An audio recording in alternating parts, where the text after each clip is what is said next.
అందరికీ నమస్కారం. Welcome to HP sister channel. తమిళనాడులోని రామేశ్వరం దగ్గర ధనుష్కోడి సమీపంలో ఉన్న శ్రీ కోదండరామస్వామి దేవాలయం ఎంతో పవిత్రమైన స్థలం. ఈ శ్రీ కోదండరామస్వామి దేవాలయం దర్శించుకోవడానికి మేము రామేశ్వరం నుండి షేర్ ఆటో బుక్ చేసుకొని వచ్చాము. ఈచ్ వన్ వచ్చేసి 200 తీసుకుంటారండి. ఈ గుడి గురించి చెప్పాలంటే, రామాయణం ప్రకారం లంకకు వెళ్లే ముందు విభీషణుడు శ్రీరాముడి వద్దకు వచ్చి శరణు కోరాడు. అప్పుడు శ్రీరాముడు అతనిని అంగీకరించి ఇక్కడే పట్టాభిషేకం చేశాడని పురాణం చెబుతుంది. అందుకే ఈ దేవాలయానికి ప్రత్యేకమైన ప్రాముఖ్యత ఉంది. ఇక్కడ శ్రీరాముడు, సీతమ్మ, లక్ష్మణుడు, హనుమంతుడు మరియు విభీషణుడు కలిసి దర్శనమిస్తారు. సముద్ర తీరంలో ఉన్న ఈ ఆలయం ఎంతో ప్రశాంతమైన వాతావరణంతో భక్తులను ఆకట్టుకుంటుంది. శ్రీ కోదండరామస్వామి దేవాలయం శరణాగతి, ధర్మం మరియు భక్తికి ప్రతీకగా నిలిచింది. ఈ దేవాలయం చుట్టూ నీళ్ళు ఉంటాయండి. మధ్యలో గుడి ఉంటుంది. వ్యూ అనేది చాలా బాగుంటుంది. ఇప్పుడు చూస్తున్నది మీరు వెళ్తున్న దారిలో అండి. ఇది చుట్టుపక్కల మొత్తం వాటరే ఉంటుంది. మధ్యలో దేవాలయం ఉంటుంది. ఈ రోడ్డుకు అటువైపు ఇటువైపు వాటర్ ఉంటుంది. మధ్యలో రోడ్డు ఉంటుంది. చూస్తున్నారు కదండి ఎలా ఉంటుందో. ఈ గుడి చుట్టూ మొత్తం వాటరే ఉంటుందండి. మధ్యలో మాత్రమే ఈ గుడి ఉంటుంది. వ్యూ అనేది చాలా బాగుంటుంది. చుట్టూ వాటర్, మధ్యలో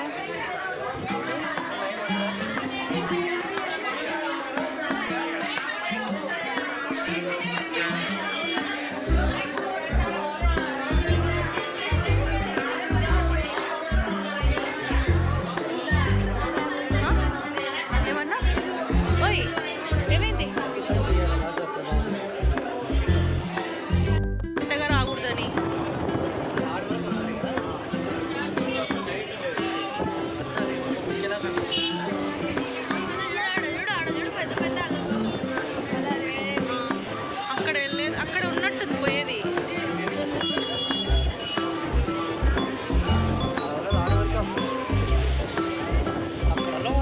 అక్కడ ఉన్నాయి. ఇక్కడ ముందరికి వెళ్ళొచ్చు మనం.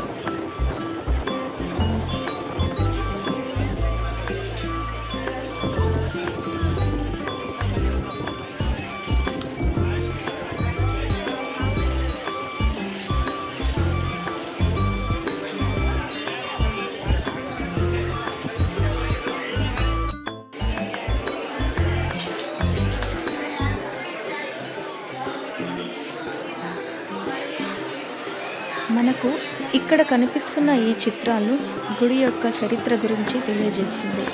చూడండి, ఇక్కడ మనకు రాసి చూపించారు. ఆ చిత్రం కింద హిందీలో, ఇంగ్లీష్లో రాసి చూపించారు.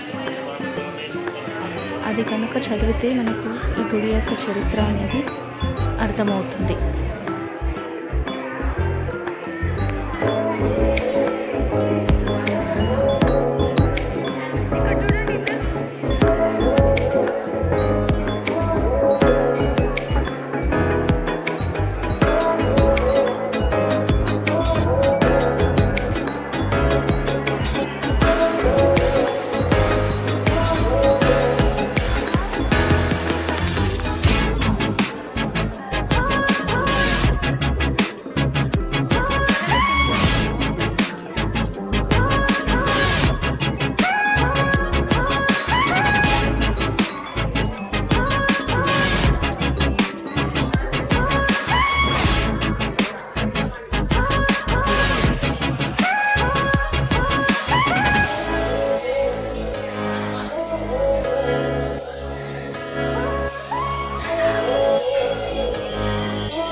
వాచింగ్.